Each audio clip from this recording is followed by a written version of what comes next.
I bet it works better if I turn on my mic.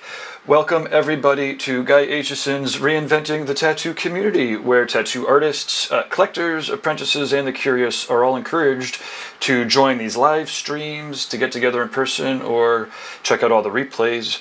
And I am hearing myself in the background, but if you're in the chat room, let us know how this is working for you, and if you hear any echo, I can fix that. In the meantime, this is the Tattoo Now show, and I am excited to have traditional tattoo artist Hunter Spanks here from the Baltimore Tattoo Museum. But before we get to the show today, I want to let you know a little bit more about the Reinventing the Tattoo community that we're beaming out on, some of the regular upcoming events that we have, as well as our sponsors, which are great. So, like I said, this will take about 5 minutes. Please let us know that this is working for you in the chat room. Give us a share around all of your friends, and then click on the like, share, and subscribe. I'm not sure where you're beaming out or where you're beaming in from, or if you're checking out the replays on the podcast, but the best way to always get this live programming is to download the Reinventing the Tattoo app in either of the app stores. Or go straight to community.reinventingthetattoo.com. But in the app stores, you search for Reinventing the Tattoo, give it a download, and it has our updated schedule as well as all of the replays. Now we've got interviews like this that we have coming up. We've got discussion panels. We have drawing groups where artists are encouraged to join in via Zoom. And I'll tell you a little bit more about all of that later. Right now, you can get the replays on the YouTube channel, and on the Reinventing the Tattoo podcast in the podcast stores. So yeah, we're basically, even though reinventing's freaking very old, not ancient, it is always reinventing itself and keeping up. But it's like over 25 years old. But these communities are kind of new. You know, Guy had a fantastic forum back in the day. But as of January, we just relaunched the new Reinventing community. So anyways, thank you very much for tuning in and checking it out. If you are a tattoo artist and are interested in some of this programming but don't know where to start, and you're looking for some awesome sample packs, if you go to reinventing247.com, then you can, well, for one, you can see a couple different replays and you get to pick, but there's also a form there for you to fill out, and we will send some samples of, I think right now we've got Cheyenne cartridges and raw pigments, maybe some t-shirts, some flyers. Anyways, we got sample packets that'll go to your tattoo shop if you're interested, reinventing247.com. The weekly shows, so these are shows that happen every week, so if you're watching the replay, don't worry, you could always catch the upcoming show. All these times are Eastern Standard Time. Sundays at 1 o'clock is a Reinventing Drawing Group with Jason Leeser. At 9 p.m. on Sundays is the Tattoo Weekly with Lauren Gregory, Jake Meeks, and me. I'm Gabe Ripley, by the way. So we do a recap of the previous week. We tease some of the stuff that's coming in the future. And then we have a lot of back catalogs. So we go deep into the back catalogs to find awesome clips that you should be checking out. So that's Sundays at 9 p.m. Mondays at 9 a.m. We have a Monday morning bright and early drawing group. 9 o'clock Eastern p.m. Is the subscribers exercises with Guy Aitchison. So if you're interested in drawing with Guy and getting your work critiqued, the course it includes the course. We'll talk about that later, but it's a course, and every Monday are live exercises with Guy. 10 o'clock in the morning on Tuesdays, we have a drawing group with Ricardo. On Wednesdays at 12 noon, this is the Tattoo Now show. It's what you're watching now. Thursdays at 12 noon, the Tattoo Collecting podcast. And then, well, I think we actually had Thursdays just before that. 10 o'clock, we have another subscribers exercise with Kier, where we go over fundamentals. So if you're a little intimidated to draw along with Guy, you shouldn't be. Everyone is welcome. But there's a couple other spots for you to join in. Some special, let's see, the next Tattoo Now interview is going to be with Fawn Baker from Red Tree and True Tubes. That's coming up, not next Wednesday, but 2 Wednesdays. Next Wednesday, I'm dropping my daughter off at college. Holy shit. And then, let's see, last episode was Mike DeVries. So he's coming out to the BYOB doing a 3D workshop. So that was a great episode. Check it out. Okay, a couple of ways to support the show in real life. we're doing real-world events. October 3rd to the 6th, 2021 is the Paradise BYOB.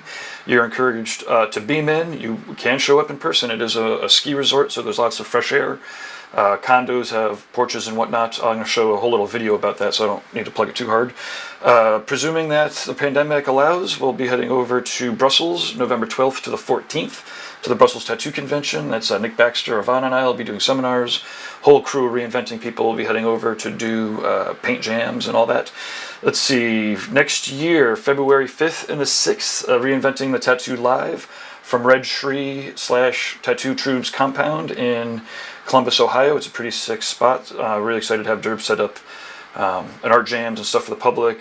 Or we're going to set it up, or we're co-producing it with them. Set it up for the public on Saturday, and then Sunday will be for professionals with seminars and critiques and all of that jazz. May 20th to the 22nd is Hell City, Columbus. July 8th to the 10th is the Rock River Tattoo Art Expo outside of Chicago. TattooArtExpo.com. A guy will be leading up a reinventing track there. We've got a really nice lecture hall there. July 29th to the 31st.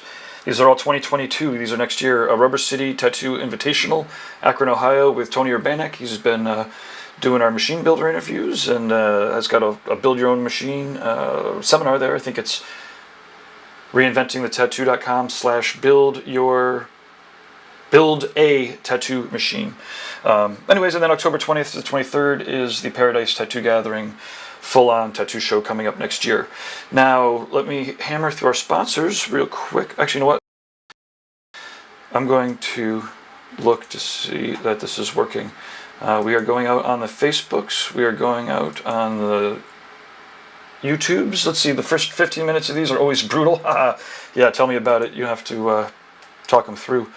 Okay, so yeah, looks like this is all working perfect. Our sponsors include Inkjet Stencils, where you can do your prep work on your computer or your iPad and then print out the stencils straight from the printer. Let's see, we've got WorldTattooEvents.com.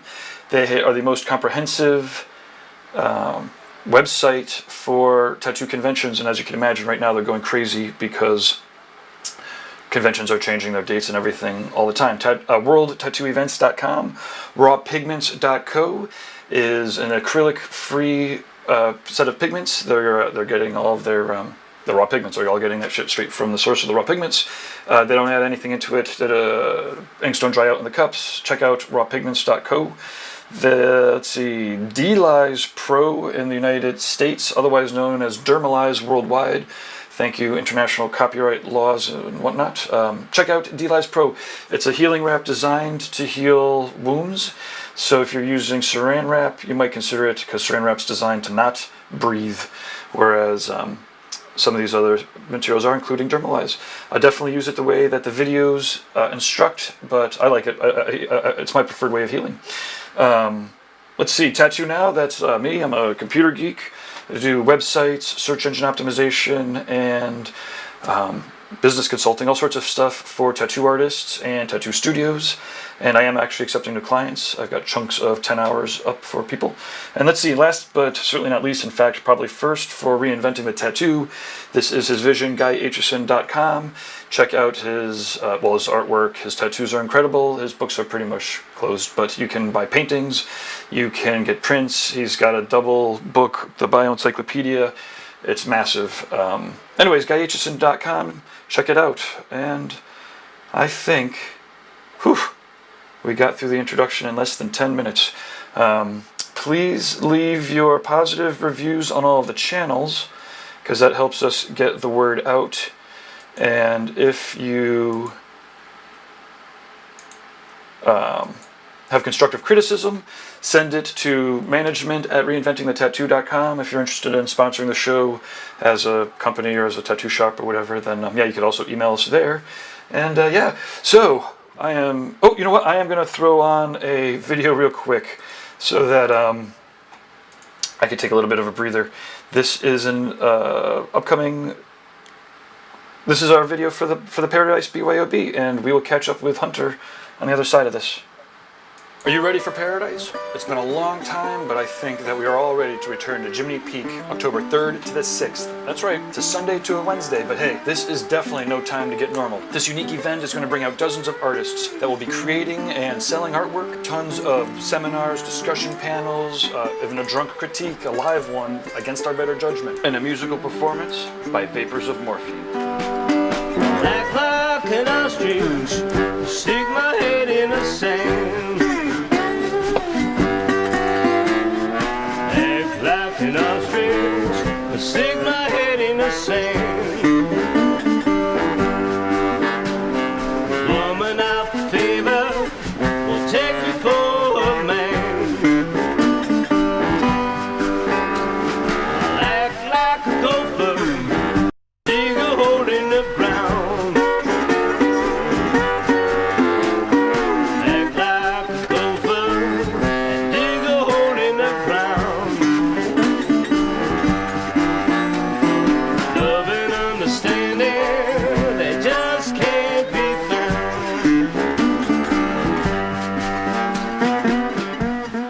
A lot has changed since the first Paradise, but the essence of these events stay the same. We are gathering for the inspiration, for the camaraderie amongst like minds, for the sharing, for the collaboration. Please join us, create some art, share some inspiration in nature, free of distractions, free of the scene, free of drama. Just an art tattoo paradise. Act like a possum hanging from a tree. Act like a possum hanging from a tree. Whole damn world got the best of me. Paradise BYOB is brought to you by Tattoo Now, which has produced or co-produced the Paradise Tattoo Gathering, the Paradise Artist Retreat, the Worldwide Tattoo Conference, the Emerald Isle Tattoo Sessions, the Venetian Tattoo Gathering, and so many more events. It's kind of hard to keep track of them all. This is going to be a unique event. Paradise BYOB. You are invited to bring your own brains, your own brushes, your own beats, your own booze. Bring your own berries if you're vegan. Please come on out and share, contribute, and let's create art. And on the last day, there'll be an open house, so art collectors are encouraged to come out and check out some of the unbelievable masterpieces that will be available for sale. Check it out. And definitely make sure, if you're going to be there just for one day, Monday, Vapors of Morphine will be playing at 7 o'clock at night, and you will not want to miss it. ParadiseBYOB.com to get your Artist Weekend tickets, to get your Studio 5-packs for the price of 4, to rent an artist or vendor space, ParadiseBYOB.com. Okay, I am ecstatic. Our next guest is somebody who I was, I think, first introduced to from the Tattoo Artist magazine article, way back in the day. And it's awesome. He's been hammering out exceptionally solid work for, I guess I haven't even checked, it might be 2 decades, but if it's not, it's getting close to it. And, but Hunter, he's been transcending the different genres, right? So he's also, he's got a lot of great work up on, Tattoo Flash Collective, which is, an exceptionally reputable source for Tattoo Flash. Authentic tattoo art and whatnot, as well as the Sullen Art Collective, which is, just as authentic, but again, kind of like a different scene, if you will. And it's all part of the tattoo scene, which is the wonderful part about tattoos. Anyway, so I'm really excited to catch up with Hunter. I think it was 10 years ago he had come up to the Paradise Tattoo Gathering, and he's agreed to come up and is going to be doing a watercolor seminar at the BYOB this year. So, Hunter, thanks for taking the time to talk to some computer geeks here. Thanks for having me. Thanks for asking me up to do the seminar again this year. I'm looking forward to it. So, it's great. It's fun because I'm not sure we've talked maybe once since the last Paradise, and so much has happened. But I'm interested. Let me throw up some of your work here for people to check out, and maybe we could start with some softball questions. What do you love about tattooing? That's a real simple one. Oh man. So when I started out, so yeah, next year will be 30 years. Awesome. And that's pretty much from being in a shop.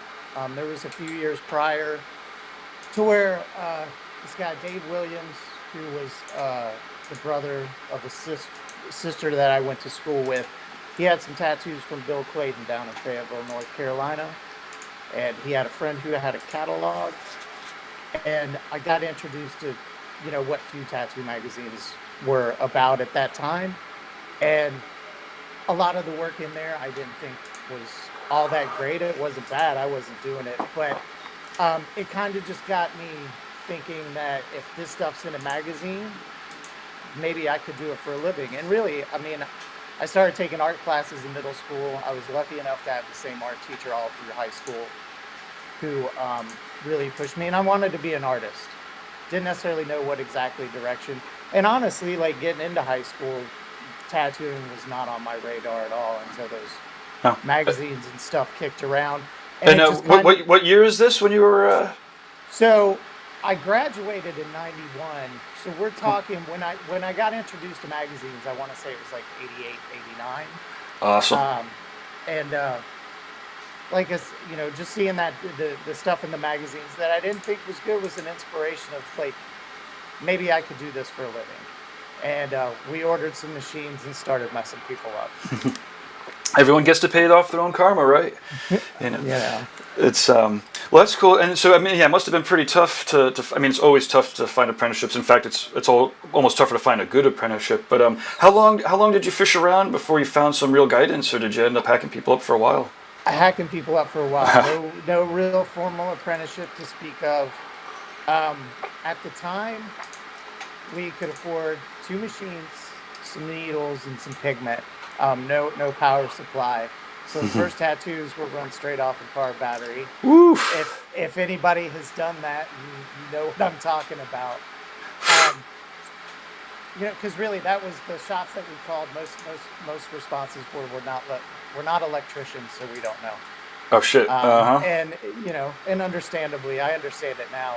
Back then I was probably like, that's sure. But Uh-huh. so I went away to 1 year of college down in Florida at the International Fine Arts College in Miami Beach, or I guess it was Miami, to be honest with you, across from the beach. Uh-huh. But I was going for commercial art. It was 2 year associates. But when I was away, Dave got a job in a shop in Durham, North Carolina, Ink Slingers Tattoo.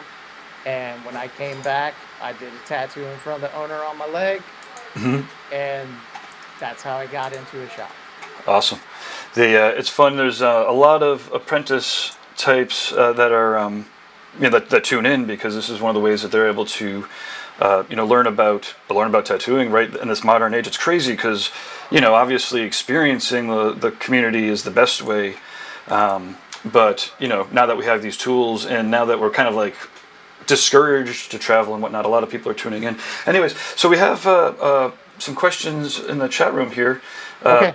Patrick Capelli is asking, what's the greatest compliment you have received from the canvas after the tattoo was completed? So I guess I have two questions. One is, how do you feel about the term canvas when applied to tattoo clients?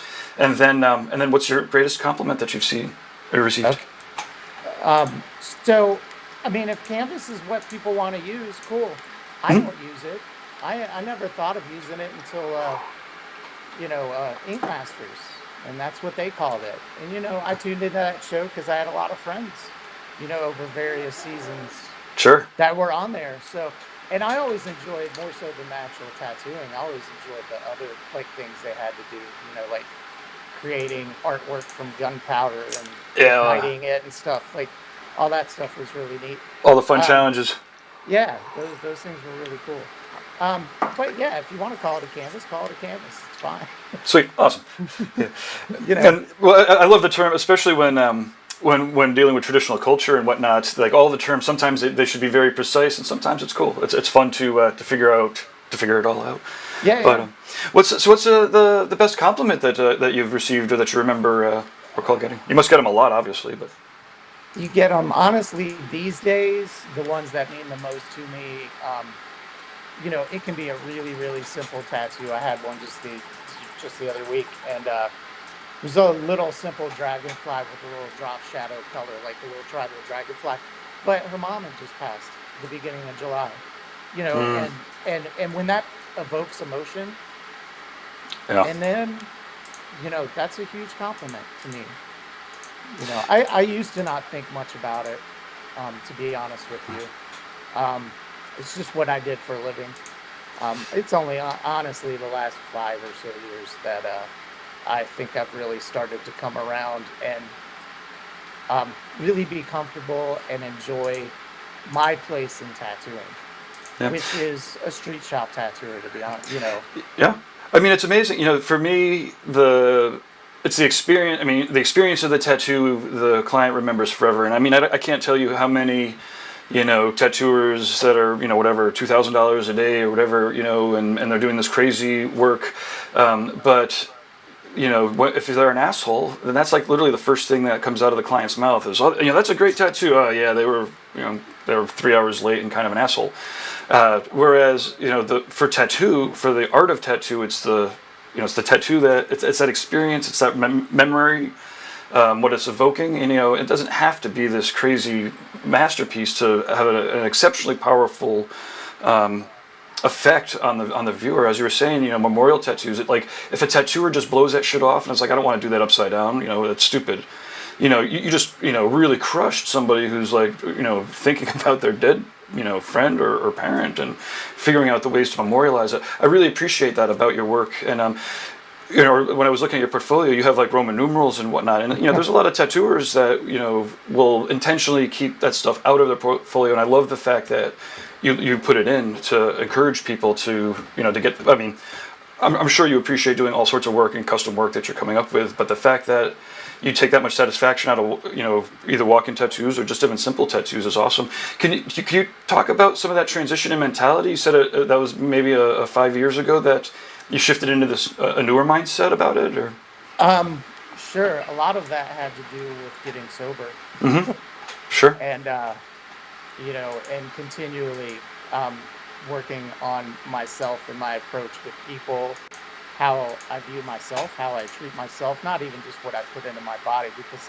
I don't eat necessarily all that healthy or anything. I try, but um, you know, towards the end, and honestly, probably through a lot of all my years of drinking and whatnot, um, I guess in my head, I felt like I was giving back, but to me, it was a mentality of this is what I do for a living. I do a good job at it, so if I'm a jerk, whatever. Uh, And not even, I mean, I think even before I got sober, but realizing, and much of what you just said, you know, it's a full experience. People want to have a good time. They don't want to sit next to somebody for 15 minutes, much less a few hours. If that person's an asshole, and through these last 5 years, and like, continuing to kind of take a look at my daily actions.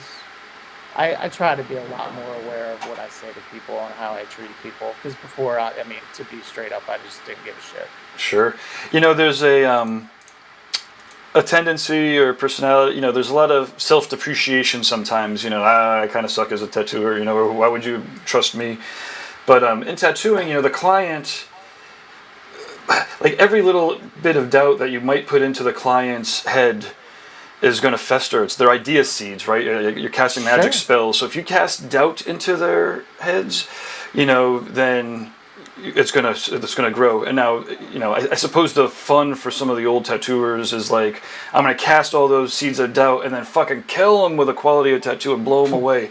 But like, if you're not that great, like if you're like almost that great, like all of a sudden you just like completely put all these seeds of doubt into your client's head. All they're doing is looking at the line that you fucked up, even though the rest of it might look spectacular. Maybe that was, it's irrelevant to the actual piece, but because the tattooer said it, all of a sudden it tinges that experience. Yeah. It can. I do sometimes find a little self-deprecating humor to be fun. Sure. Of course. I Um, mean, it's all about the but line and But I think also too that's a little bit probably more for my own sake. I don't want to like get too far ahead of myself. I mean, it's a tattoo. Like you've only got that one chance to do it, and I think it's okay to be like, there's always that chance for it not to be perfect. You Yeah. know. Well, it can't be So perfect, right? I mean, that's the. I mean, one of the beauties of it for me feels like is, because you're tattooing inside of somebody, on somebody, there's a desire or a responsibility to try to do it as perfect as you possibly can. sure. But it's skin. It's not going to be perfect. It can't be perfect, and you're a human being. So, like, the tattooer's not perfect, the client's not perfect. It needs to be done like pretty much perfect the first time. So, there's this strive or desire to be perfect in a medium that is inherently imperfect. So it's just crazy. You'd almost have to be fucking out of your mind to be a tattooer. Um, I think that a lot. I think a lot of years though too. Um, Not to say I was too hard on myself because I'm still pretty hard on myself. I'm like if it's a bigger piece and has something going to it, it's I like it. I look at the photos afterwards. I don't like it so much, and then I see that photo after 6 months of not looking at it, going, "Oh, I do a pretty decent tattoo." Sure, Um, absolutely. Like critique and self-critique and you know again, you guys, everyone does such great work, but if you weren't critiquing it like that yourself, then you wouldn't be improving. yeah, I guess I don't want to think too much of myself, and you said it. I mean, in the years that I've been doing it at this point, and what people achieve on skin blows my mind continuously. When people ask what type of stuff that I do, I just tell them I do tattoos that look like tattoos. Sure. If somebody wants, hyper black and gray like realism, I'm not your guy. Sure.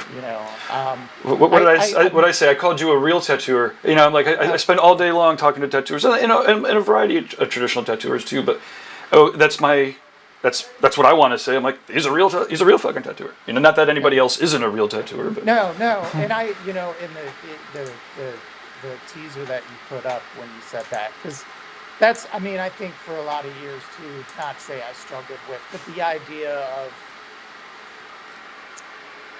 wanting to develop, whether you want to call it style or whatnot, because I mean, I think I just, even in doing traditional artwork, I just mimic the old guys, people that I look up to. Um, and So I don't know if there's much of a style, but there was definitely a point that I came around to the idea that I, don't- I if I can do it, I'm more than happy to take the time to do it. So when you brought up Roman numerals, and they are pretty common, technically tricky to do. You're trying to get the thicks and thins with the small serifs and stuff, and usually people want them pretty small. It's really gratifying nailing something like that yeah, because a lot of people can't.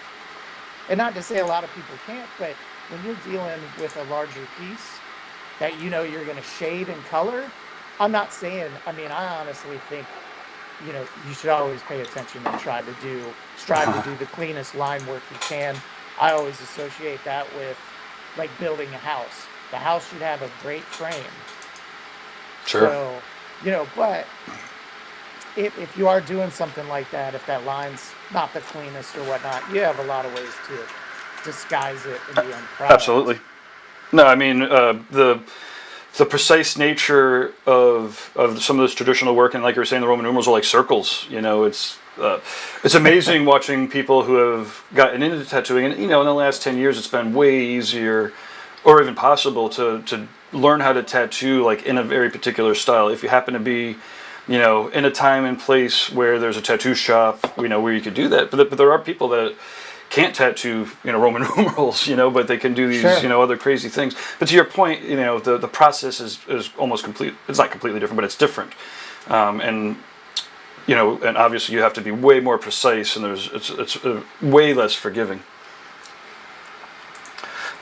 So let's see, what do you have here? Were you are you a massive tattoo convention fan? Like, so, pre-COVID, were you a traveler? Did you stick there in So Baltimore? Or? I the I'm trying to think is like to give you a kind of accurate timeline.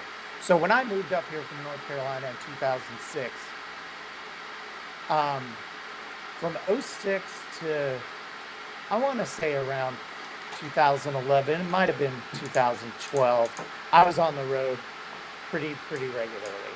I want to say about the last time, I came up and did the seminar up there, that was kind of winding down me being on the road a whole lot. I enjoy conventions, but I enjoy smaller conventions.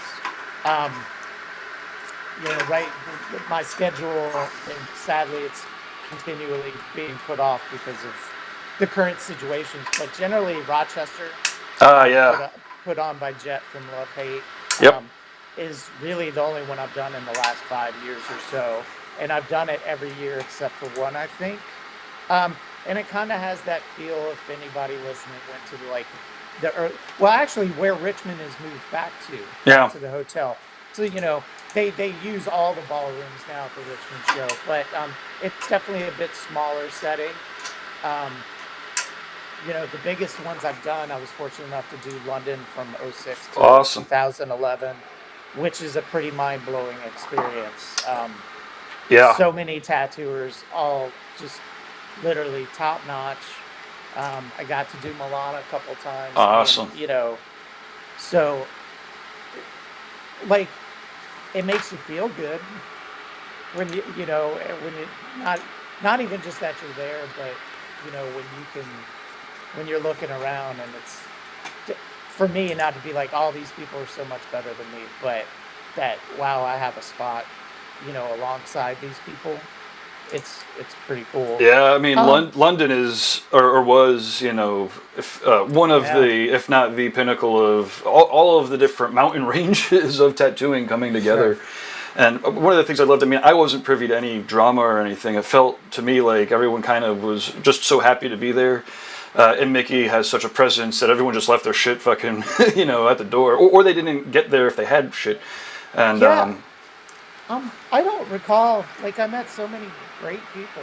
I made a lot of friends, from over there, who sadly, it's been a while since I've been overseas, that I haven't seen in person in a long time. But yeah, it always felt pretty drama free, to be honest with you. I didn't recall anything. So for the volume and the diverse of the diversity of the place. Again, it was all the different schools of tattooing together, and wicked excited to see what Mickey does next. Obviously, it's sad that yeah. it's on hold or paused or stopped for now, but he'll do something cool next time. Oh, sure. Sure. No, that guy's given so much to the community, put out so many amazing books. Like, Yeah. it's you know, he's an amazing person, and In- tattooing is lucky to have him. Absolutely. It would be silly not to mention that. I mean, I guess I'll put it up in the corner, but you can click on the link. Alex from World Tattoo Events did an amazing interview with him for the history of tattoo conventions. So Okay. there's like a full podcast interview with him somewhere where he was talking about closing up the event for the time being. Sure. But cool. Let's see. How about this? We talked about it a little bit, but do you want to care to talk a little bit about your own journey as a tattoo collector? As obviously you're very well tattooed. I am. So starting out, excuse me. I just wanted to get tattooed. I mean, to be honest with you. So I did, like, starting out, I did quite like a good bit on myself. My lower inside left leg from the knee down is done by myself. Um, through my, I honestly, through my 20s and probably through my mid 30s, I think I was taking, not I think, I was taking a lot of my money and trying to restore the toy collection that I never got as a kid. Uh huh. So I Awesome. wasn't really like going out and paying for tattoos a whole lot, to be honest with you. And I wasn't even really getting tattooed by guys in the shop a whole bunch. And I'm sorry. Oh. I have somebody kind of messaging me a little bit that's watching. Haha, nice. She always rags me about my voice cracking. So, anyways, We're doing it So, live. Stop. No, I know. it's fun. I love the distractions. That's what everybody wants to see, the train wreck, right? Now we're like hitting the curb. Oh, we'll get back on track. Well, I even told her because it was cracking up when you were doing all the announcements. I was like, it's like, I'm live. Anyways, there's that crack again. So, anyways, um, but like through my mid 30s to now, I started making it a big point to, you know, really try and get tattooed. Not say as much as I can, but ultimately find people that like I'm going out and I'm paying them to tattoo me. Sure. Maybe I get a little bit of a lookout for it because they know me, but a lot of times I don't, which is fine. I Yeah. mean, to me, like, when you were mentioning apprenticeships, when I'm asked about that, and I mean, I didn't have a formal one, but the biggest thing I tell people is find some tattooers, find a shop you like, and go spend money in their shop. Don't just show up in the shop and go, "Hey, looking for an apprentice." A hundred Like, percent. like to me, that's one of the best things you can do. You, Um, you know, I almost don't want to say it. I hate saying it because it's also not entirely true. But after about collecting tattoos for about 12 years, you know, I've been doing computer stuff for like 6 or 7 of them for tattooers exclusively, and everyone was always asking about apprenticeship this and apprenticeship that, and I was getting tattooed by somebody that was a little younger, you know, somebody that was just started tattooing, and I realized that in my head I wanted to correct them a little bit. I mean, and I'm not. It's not my place, right? As a client, like I'm not going to correct my tattooer. But then I realized it's like, wait a minute, I've been getting tattooed by awesome people for like 12 years. Well, awesome people for 6 years, you know, and other people for another 6. If I had just paid attention, like they set up everything in front of me, they break it down. They've always been very communicative with me, right? You know, sure, ultimately, if you really want to do it, just get tattooed for 15 years, you know, and pay attention. And to your point, if you're showing them your portfolio, the tattooer is going to tell you, you know, no fucking way you should be tattooing on people, or oh yeah, that's awesome. Let me show you, you know, the sure, path that you should be going down. sure. Um, but I think there's a lot of us that it's, I think the mentality of just showing up that way is kind of a take mentality. And, it's not so secretive anymore, but also at the same time, if it's just kind of like we, we feel like you just want to take, Yeah, then we're lot less likely to give. But 100%. so, my collection, I mean, let's see. I mean, I'm tattooed from a lot of people. Do you like Yeah, let's hear it. as far as like visible? A lot of people might not know the name, but Sarah Peacock from Oh fuck back in yeah. the day, Hmm. from North Carolina days, she did that same left leg on the outside. She did this cool praying mantis that stole, as she put it. I remember the story very vividly. We had just met, um, and she did this huge praying mantis. But when she showed me the design, he's got Tibetan prayer beads around him, and she's like, he stole them. And it's like, oh, that's so cool. Nice. It's not the way I present tattoos. I'm just like, do you like the design? Um, but so yeah, palms are done. One palm is Tony Hundal. The other palm is Ooh, let's see. Thomas. Show off to Oh, the camera. no. Yeah. So yeah, the sacred geometries. Thomas Hooper and Uh Tony huh. Hundal did the skull. Left lower forearm is Eric Brooks from Classic Electric in Frederick. I do have one of those little uh, prosperity frogs that was done by Horisachi when he was visiting Baltimore. That's my only Tabori tattoo. Awesome. Super cool experience.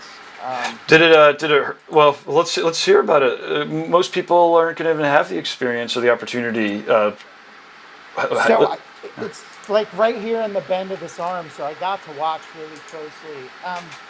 As far as the actual feeling, I didn't find it too much different. The Mhm. outline was a machine. All the color and shade was Tabori. Mix the black right in front of you and all that stuff. Um, the actual, Tabori process, it wasn't necessarily that it hurt, but because I was watching closely, I had to quit watching because there is like, and I'm sure I'm not the first person to say it, or some people might know, it is really kind of more this plucking Mm. motion to where they pluck the skin. So it makes an interesting noise. And if you're that close and able to watch it, watching your skin pop up, everything it's pretty gnarly. But feeling wise, it wasn't terrible. I usually think I'm in a pretty good mindset for a couple hours. I'm not some marathon sitter or anything like that. I think I can usually get to kind of an empty headspace for about 2 to 3 hours, but after that, I'm I'm done. I don't have anything to prove. Yeah, yeah. Um, That's why I tell people that does it hurt? Well, after hour. Well, I usually say after hour 4 or 5 ish. Yeah, but yeah. My upper arm was done by Mark Van Ness. He was at Oak City in North Carolina at the time. He came into Blue Flame when I left. I guess 2002-ish.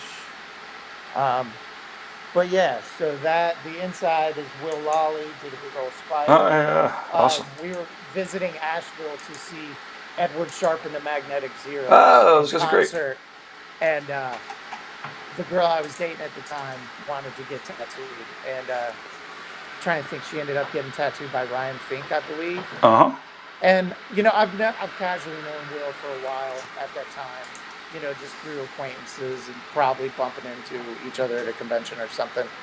But he was like, he had time, he wasn't doing anything, and I was just like, well, I'm not gonna pass that up Awesome. by any stretch of the imagination. Um, right forearm, I've got little spider from my buddy Ray, who he and his wife opened up, I guess last year, Punctured Tattoo. But I worked with Ray at Blue Flame down in Raleigh. King Ron from up at Halo. Tom Kenny.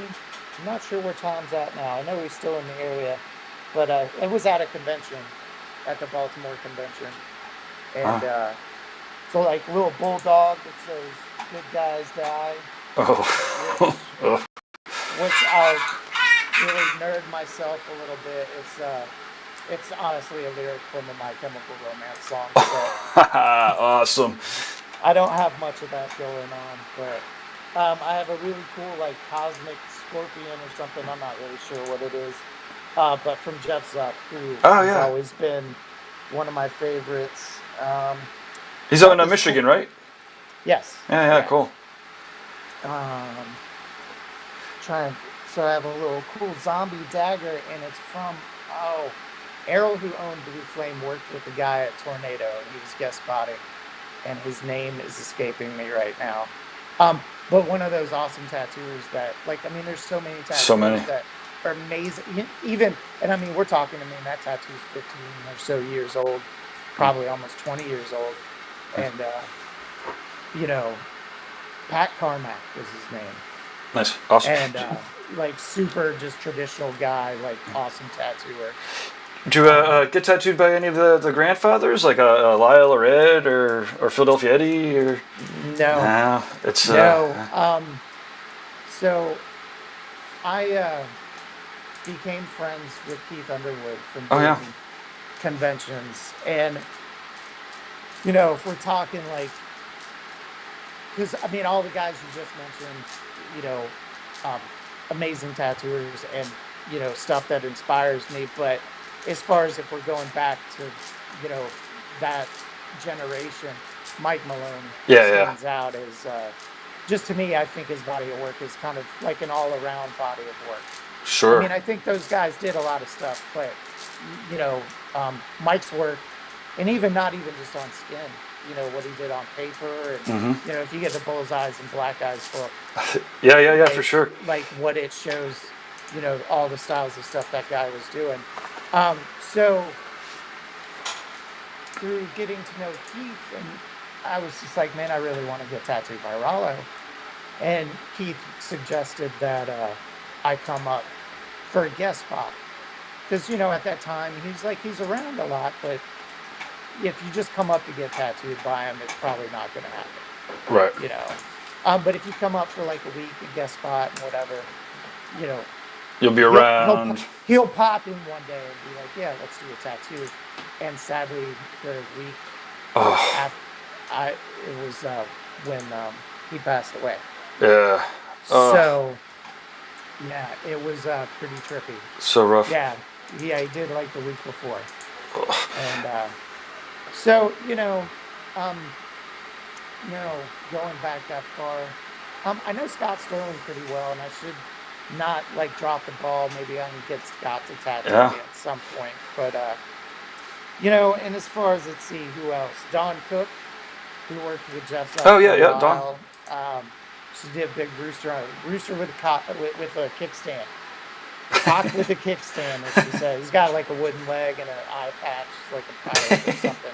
Awesome. It's not below the knee, but then Jeff Rasher, Uh huh. who I got tattooed, he came and guest spotted at Blue Flame a couple times, and it's like a one-eyed Oni demon with you know, he doesn't really do it much anymore, but his paintings and some of his tattoos at that time had those pink clouds around it. And really, he probably could have just done a section of pink clouds on my leg, and I would have been stoked. Nice. Uh, Hey, so while we're talking about tattoos, we got a question in here from okay. Patrick. He's asking, you said you are sober now. Have you Yes. commemorated that fact with a tattoo yet? No, and I no. won't. You won't. Cool. He says, well, if so, what would you get? But you won't answer that one. He just says because he's got a Kogan. I don't know how to pronounce it, but yeah, well, I guess. And you know, and to elaborate on that, as far as for him, you know, I have nothing against people that do it, and I tattoo it on people all the time, and you know, I get a great satisfaction about, you know, being able to commemorate. But here's the thing, you know, so I am active in AA, and it tells us to take things one at a time, one day at a time, and you know, ultimately, you know, just because I didn't have a drink today doesn't mean I won't have a drink tomorrow. You know, and that's just being perfectly honest. Sure. So I don't know. Maybe if I got one, it might remind me to get sober again. But yeah, I just maybe it's like the old, you know, tattooer's tale. You know, don't get your boyfriend or girlfriend's name tattooed Sure. on you. You know, it's As soon as you do, there's like a little mental tick that's going off. That's like, wait a minute, he or she's a stalker. yeah. I Although mean, some like I people seem said, to get it's it, cool but that people do. yeah. You know. But cool. So here's a question, and sometimes, well, we'll see. It sounds like you're getting in a healthier mindset. Sometimes it's a loaded question, though. But you've been tattooing for quite a long time. Obviously, it takes its toll on your body. Is there anything that you do to help keep yourself, you know, not from being in pain every day, or anything to keep yourself healthy? So, well, I was doing physical therapy for a while. I've had this Okay. persistent, like, neck shoulder issue that all the imaging we've done shows everything's fine. Hmm. So maybe it's more muscle related or whatnot. I go through periods of doing yoga. Awesome. Currently, the last few months, haven't touched it. Yeah. Um, you know, my physical therapy stuff, you know, doing it with the physical therapy, you know, therapist there for a bit, and like was doing my exercises at home. But the last few months, I haven't. To be honest with you, being that the pain stuck around kind of just made me frustrated of like, well, I seem to be doing this stuff and no luck. It's But tough. that's not a Yeah. it's not a mindset I should have. You know, it's so tough. It's crazy. I got I had a taste of the gout like Okay. 6 weeks ago. Scared the shit out of me. I've been trying to pretty much eat vegetarian since. But like that's what it takes sometimes is like real. You know, you need to change your lifestyle, otherwise, you know, shit's gonna get fucked up. Yeah. To actually make the changes, unfortunately.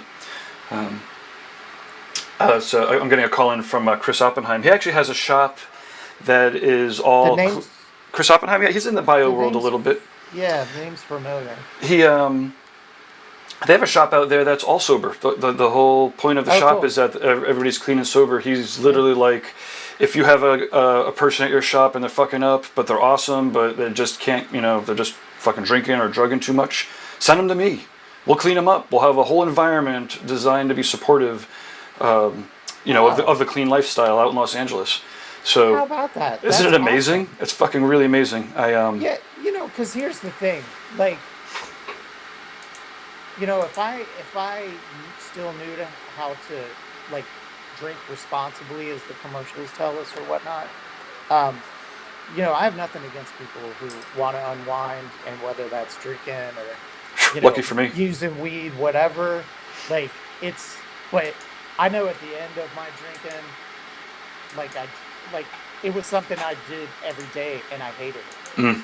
Yeah. I hated myself for doing it. Yeah. There's obviously a problem there that I need to address. And at 5 years, and I really don't see a change. And actually, anybody who knows me within, the program, um, if I start thinking a mindset that, oh, I could have a little bit, I'm in trouble Yeah. because I will eventually go back to the same stuff. It Like turns into a nice slippery slope. I mean, that is an actual slippery slope. Yeah. so I remember it was the. I'll have bouts getting close to it, but I usually pull back. The second tattoo convention I did was the point where my wife was like, "I think you're drunk." I'm like, "I am not a drunk. I fucking grew up around drunks. What the fuck?" She's like, "No. I'm saying I think you are drunk." I'm like, "I'm not fucking drunk." Oh, maybe I should chill out a little bit, but in any event, yeah, like I was saying, it's amazing, and it's so tough to kind of go sober in a community that is pretty tolerant. And sure. so for Chris to actually have a full shop full of everybody that's supportive, everyone should if of that ilk, check it out.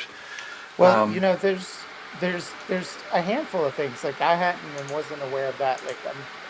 Like I said, I know I've heard his name, but there's also some different social media stuff and for the like. I mean, they're organizations, but what Eric Cabal and those folks from down in Texas have, We Are Those People, mhm.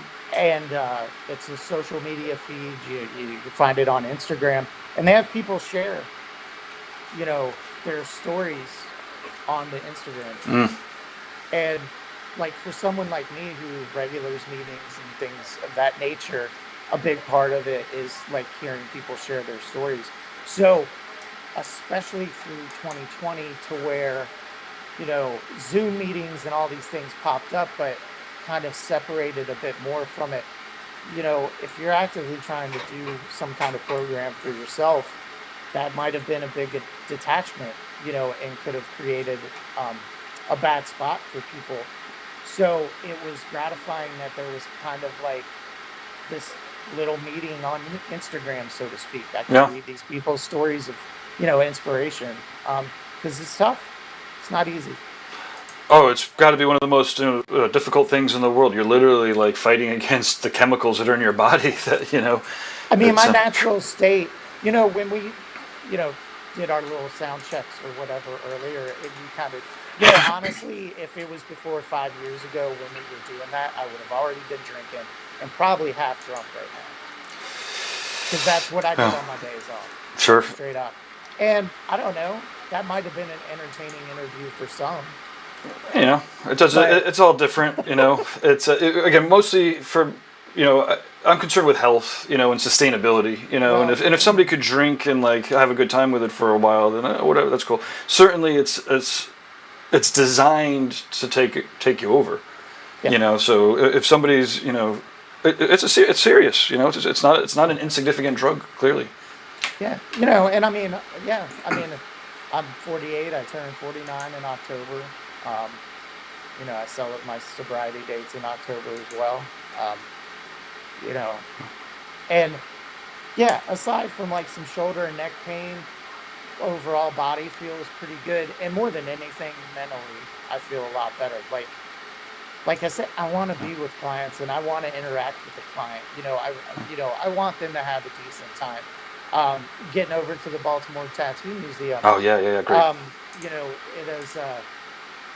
I love it over there. I've spent a lot of years in some different shops and stuff, and they were all great shops.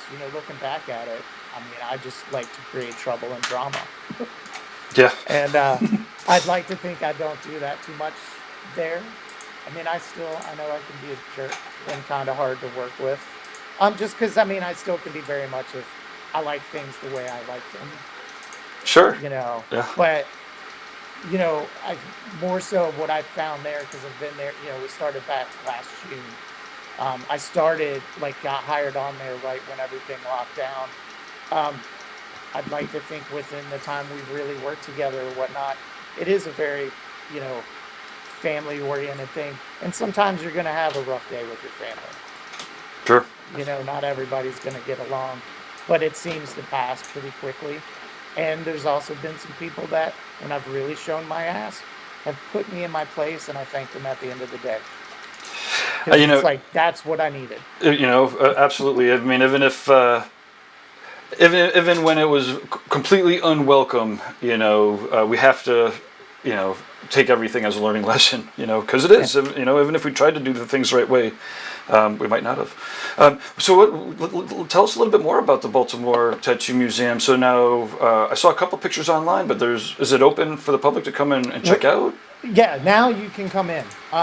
I want to say we're going on a couple months. Once they lifted like capacity restrictions in the city, we unlocked the doors. So now, yeah, you can come in. Before, it was appointment only. Only the client could come in the shop. Period. So yeah, they have a great collection, and honestly, more to come. Yeah. What Like what are, they what are have some of some. the pieces that people might travel here to go see? Or that I'm going to go Uh, travel to see. they have machines from tons of people. Uh, See, names are going to escape me, and Yeah. honestly, I, I don't I mean to put even you on the work. spot. That's okay. I even work there, and I don't take enough time to walk around and look at it like I should.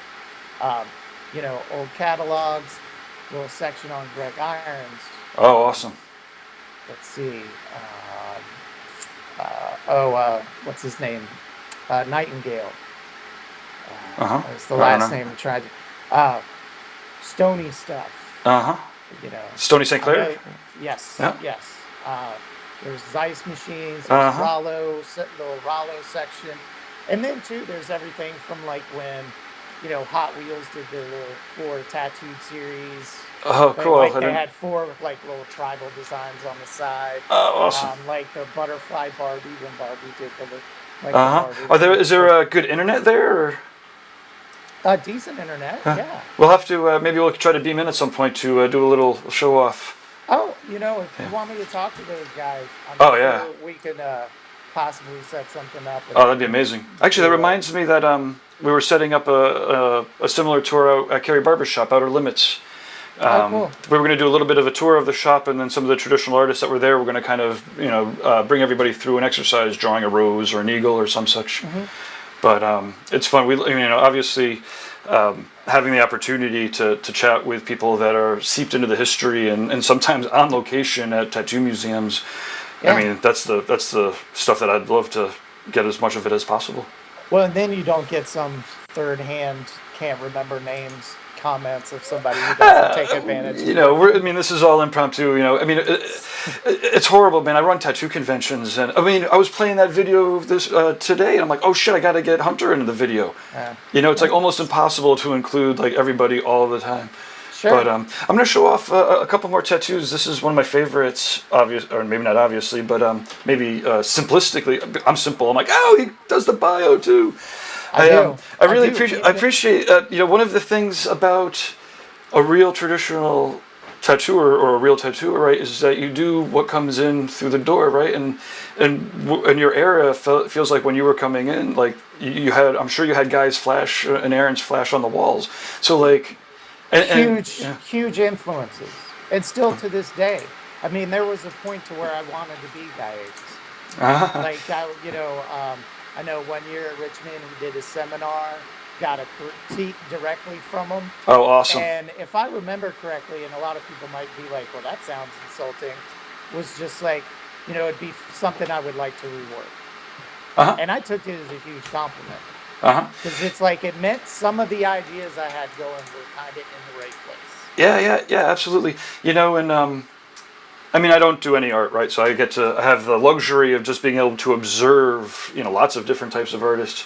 But yeah, when people are often uploading stuff for critique, that's one of my first questions. Hey, are you going to get a chance to do another pass on that? Because if you can, you should just bring Sure. that shit into Photoshop. You should, bold up your Right. lines. You should hit your contrast. You can fuck around with it as much as you want to, so that when they Sure. come back, boom, you've got those pieces. And there's a lot of people that aren't done with a tattoo until they say they're done with a tattoo. But you're doing Sure. mostly once. It seems. Well, I guess you do a mix. Maybe could you talk a little bit about?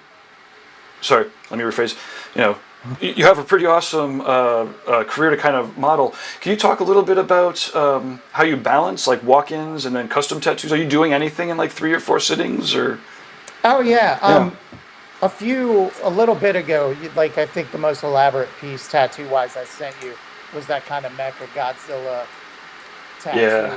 tattoo.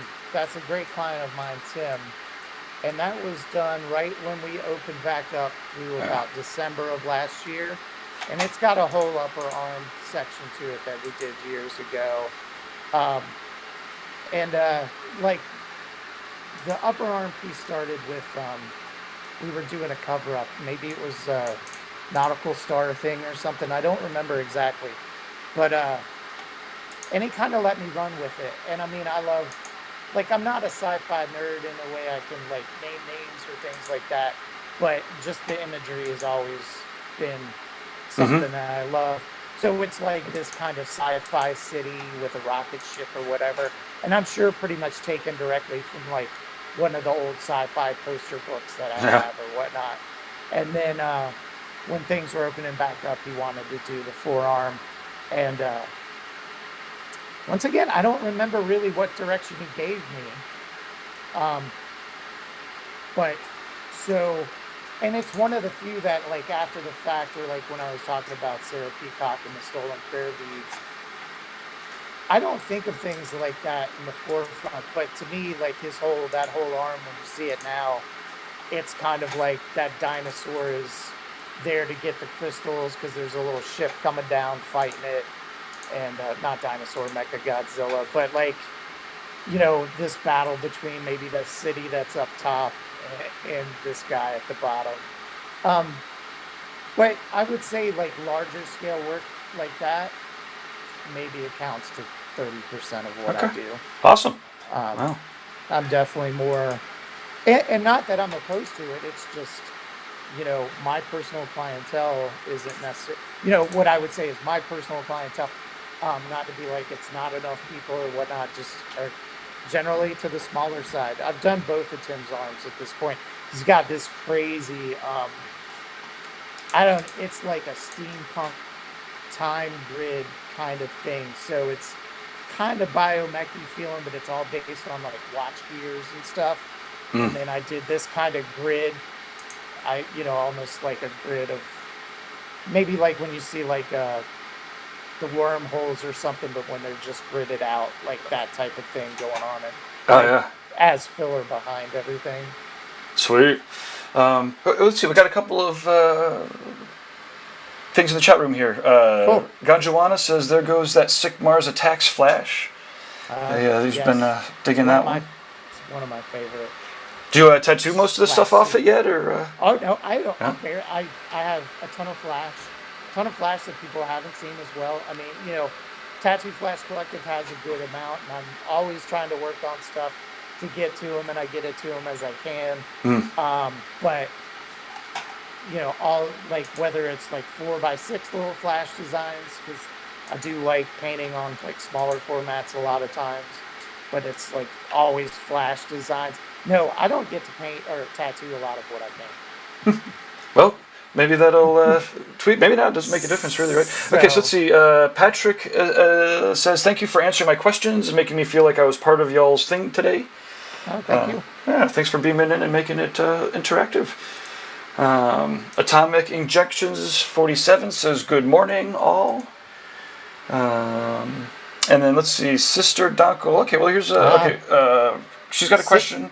Sister's the one that's been texting Oh, me the and making pinging me you. laugh. Ah, nice. So this is why she was asking this. So what color feels best for the tattoo on the client?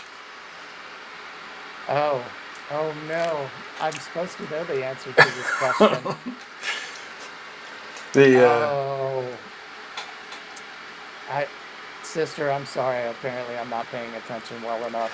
She's told me. Maybe she'll give us the answer. nice. Because she seems to think that certain colors feel better than I others. think white feels the best, right? Do you?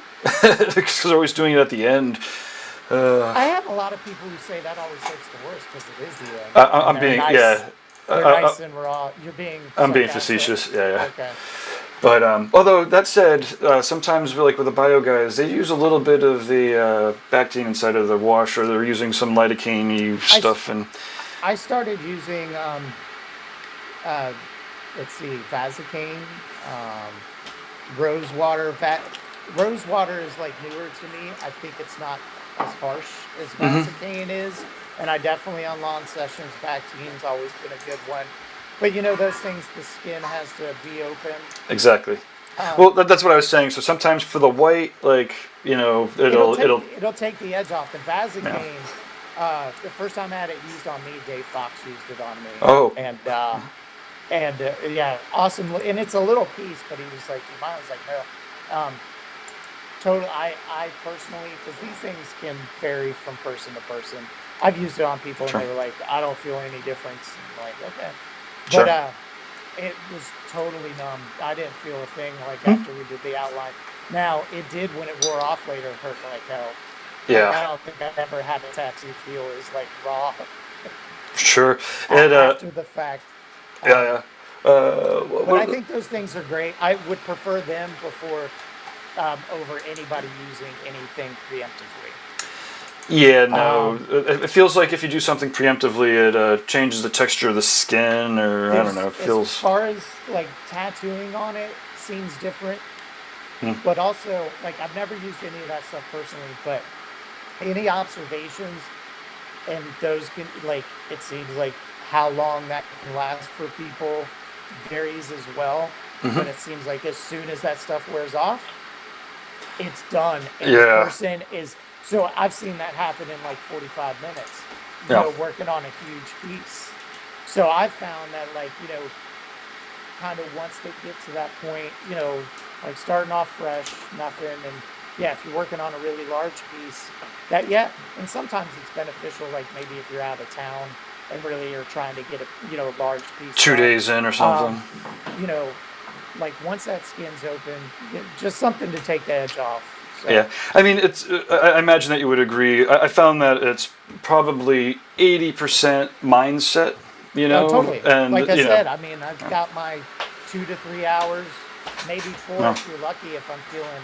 And like that was like I think the longest in a long time I had sat, and that was like getting my back, ass, and thighs started. It ugh, was 4 or so hours. uh, Charlie Foose at Reed Street oh, was awesome. doing that, and which is where I was at the before the museum. But yeah, and like I was really surprised that we were able to get that much of the outline done that day. That, from what I've observed, the ass to thigh is the one of the most torturous, if not the most torturous, of the spots.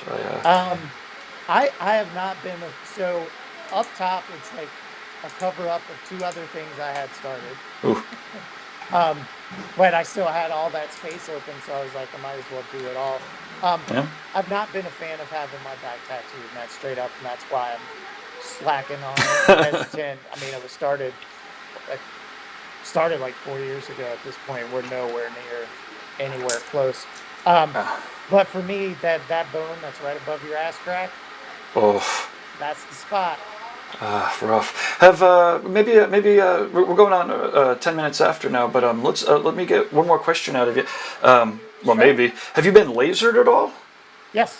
Yeah. Awesome. Let's hear about your experiences with a laser.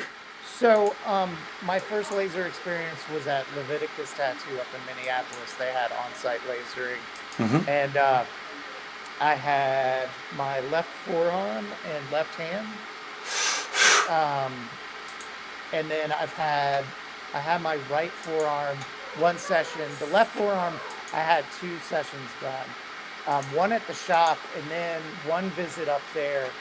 They were kind of working with a company that was developing lasers, and I got hit with like at the time couldn't tell you the name of it or whatnot, but like their prototype laser Uh in huh. front of a bunch of people that worked for the company and all Mm. this stuff.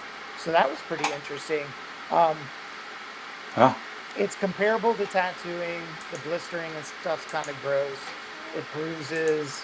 The first laser session on that left arm, I remember it blistering pretty bad and bruising very little. When I got hit with that prototype laser, very little blistering, but my arm was completely black and blue. Yeah. It was pretty. It was pretty insane. Yeah. It gets pretty gnarly. I've had some extensive lasering too, but But but I highly recommend it. Like if you have access to, and honestly, I mean, I think since they changed laws, there's a lot like not so many shops because there used to be a handful of shops that had it on site. They've, gone through the training or whatnot. Because if you're trying to get tattooed in the future, it's not like, say, going to a plastic surgeon's office that just wants to erase everything. Because a lot of times it only needs to be lightened up 50% Right. before you Absolutely. can actually do a very cool tattoo over it. So, I mean, for a lot of years, I wasn't opposed to it, but I was just like, I'll cover that shit up. Fuck it. But what you can do if you're willing to spend a little extra money, take that little extra time for the healing process, and usually, because like they say, about 6 months later, it's lighter than it is a couple months later, even though it might be healed. Sure. Little Well, patience, little extra money can be worth it. yep. No, absolutely. And that is that's one of the people that we have on. Sometimes he's a chemist. He's at one of the universities, and he's studying the effects of inks inside his skin. And Yeah. it is a little disturbing. When he's like, yeah, the common consensus. I mean, and people should go listen to him directly because I'm just paraphrasing, Sure. horribly. But it felt like I was listening, and he was like, yeah, they say that you laser it busts up the inks, and then the body flushes them away magically somehow. And I'm not so sure that last part is actually right. Right. And he's not sure that it's wrong, but like his job is to kind of study what actually happens. And I mean, I suppose that in my lymph nodes, they're probably very colorful. Well, But so I recently had an instance with somebody, and I don't get into spats on social media. I'm voyeuristic. I like sure. looking at people's fights or whatnot. But someone I know um, commented on a cover up that I'm working on currently, this big witch back piece, and we had laid in a bunch of like really bright purple on this particular session. And the comment was something to the effect of, "I hope that person doesn't need an MRI because it's going to mess with the imaging." Oh, And whatever.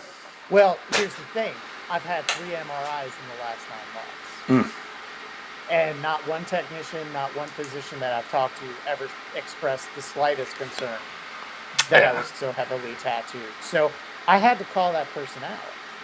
Yeah. Like, that's not true. And then it kind of shifted to their kind of personal beliefs, with religion and things like that. And I was like, that's fine that you can feel that way, but there's no reason for you to share this other that's not true, you know.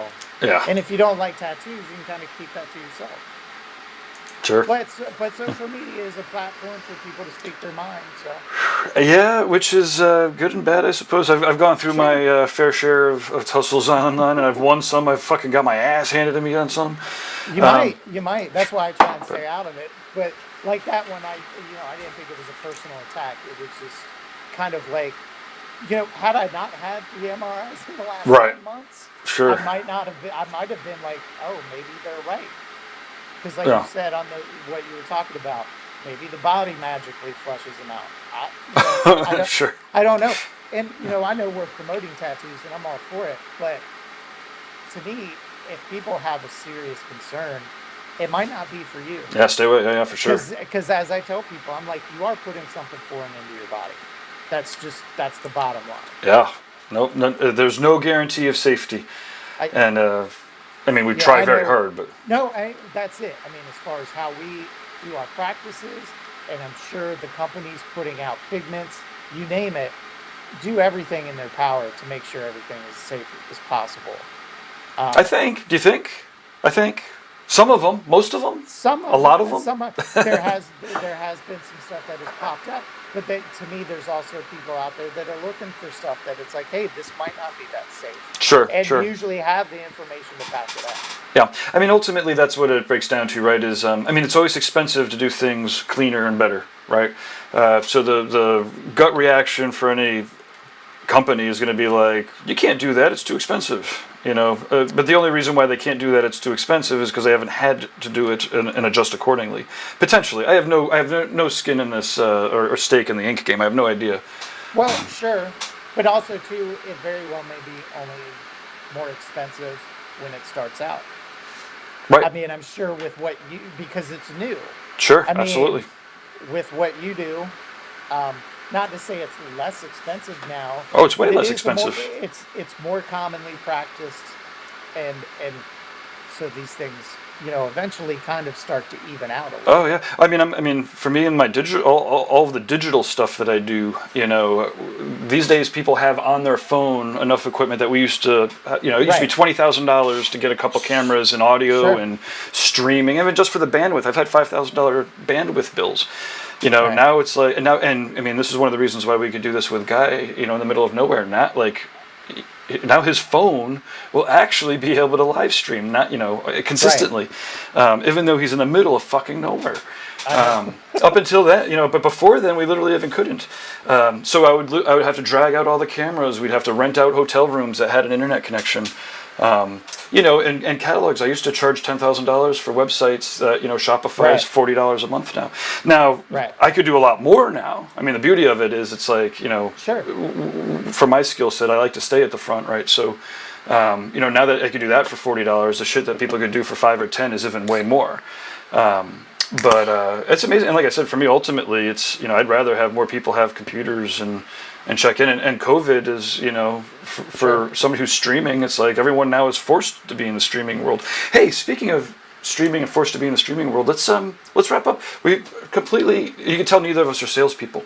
You have a No. seminar coming up in October. I do. Let's I let's tell do. people a little bit about that, and then we could let people know how to what they can expect. So, what you can expect? Hopefully, I will do, not hopefully. Like, I think I have a 2.5 hour slot. Yep. Um, so we'll do some painting together. Um, Maybe have something ready with you that maybe is already outlined or whatnot. But so definitely we'll talk about the different types of paper I use over the years because it bounces around. I mean, like I've tried everything. You brought up the, Tattoo Artist Magazine. Hmm. When I did that step by step in there was the first time I had painted on hot pressed board, and it was a nightmare. And Hmm. but it was a great learning experience. So I will talk things. I'm trying different papers, kind of go across the different, you know, types of watercolor, even not watercolor, liquid acrylics, things like that. That I use, and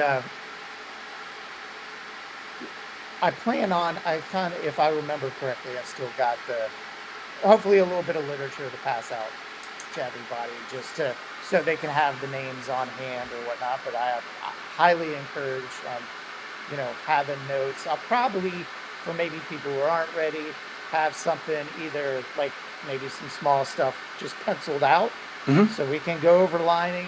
I mean, I'd like to think, talk for an hour about the stuff that I use and things like that. Then maybe a half an hour of like they can just do some blending practices and stuff like that. And Hmm. then maybe an hour to do like a little 3x3 or, whatever, like skull or something simple that, you know, I can watch them, they can watch me, you know. I like being very hands on. I mean, Yeah. ultimately, I think doing them is as much a benefit for me as it is possibly them. I like watching people work. It is Always a have. Yeah. It's amazing watching that cycle go back and forth. It's very cyclical, right? Like, and then you can see it from the very beginning, where like Yeah. people have something to share, but they're not quite sure because if they share it, then aren't they giving away all their secrets? It won't be special anymore, But then there's people that are like, no, I'm going to do it anyways, And then the ideas that they get back from their students, when people are Sure. all of a sudden there's this new fresh round of ideas, and it compounds. It's crazy. Hey, I was lucky enough the second time that Jeff Rasher Mm. guest spotted at Blue Flame, who, huge inspiration at that time and still is. I mean, uh, I didn't have money to get tattooed by him and was really nervous of like, hey, can you show me, spit shape? Because my high school art teacher was a fine art watercolorist. So I kind of had a grasp on how to do it that way. But one thing I knew was that's not what the tattooers are doing. That's not what Sailor Jerry did. Right. Like my watercolors, if I try it, do not look like that. Or Sure. even closely resemble it. And yeah, he gave me a quick lesson, but he was also too very like, if it blends out with water, try it. So trying different paints and things of that nature, and and that's it. It's really, I could show it. It's much. It'll be a quick watercolor apprenticeship, because I mean we know like tattoo apprenticeships, they're good for showing guidelines on how maybe not to mess someone up. But I know for a fact in some of the work that I see, they're taking approaches to it that I would have never even thought of when it comes to tattooing. And I Sure. know that applies for painting as well. Sure, sure. Awesome. Well, I'm definitely excited because, having your influence and having all the different ideas and brains around is what makes it work, right? So when I get nervous, I'm like, oh my God, or I think you were saying something earlier that kind of reminded me of, you do change people's lives every day. Like, it's not rocket surgery. You're not like saving someone's life, but you are changing their life that they're going to Yeah. remember forever, so it's exceptionally important. But oh shit, where was I going with this? This was changing. Oh, with the event, often I get feedback from people. This event's changing my life. I listen to this or I listen to that. It's changing.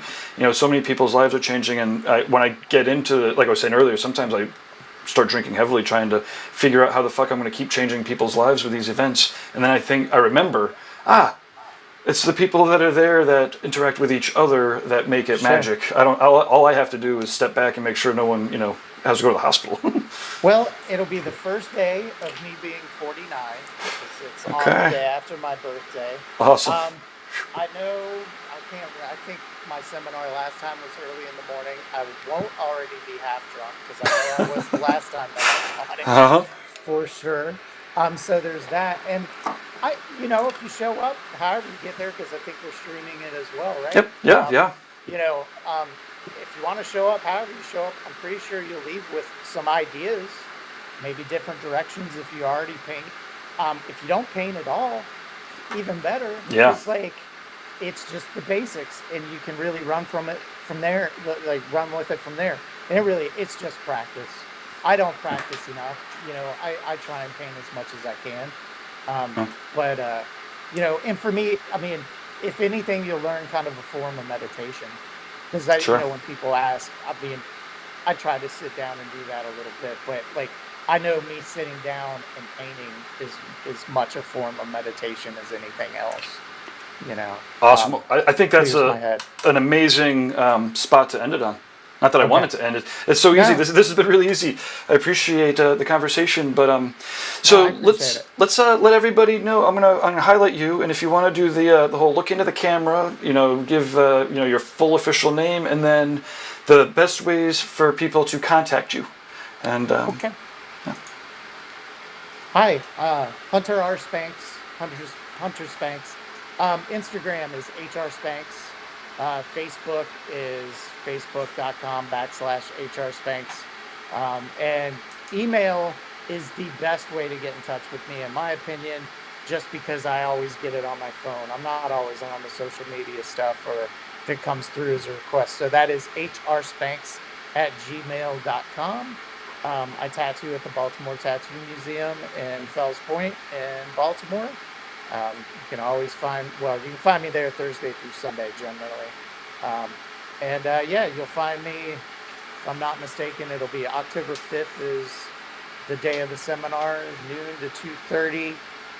And that info's on there. I forget exactly what price point we put on there, but it's awesome. Well worth it. And then also the Tattoo Flash sites, all and any of the oh, other stuff that you have for yeah, sale. I mean, tattooflashcollective.com carries all my stuff. I do have a like Squarespace store, and it's like hunter-spanks.squarespace.com or something. Um, there's a link of it at the top of my Instagram, so that would be the easiest way to get to anything that I'm personally selling. But really, more than tattoo-flashcollective.com. And if for some reason you're listening overseas, they do have a European website as well for all of the distribution over there. Myself, and really tons of great artists. There's a few sets up there that are collaborative sets, with me and other artists.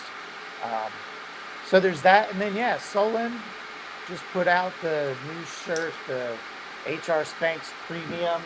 I actually happen to have one right here with like an updated kind of Virgin Mary design, which is Awesome. what I did for him way back when.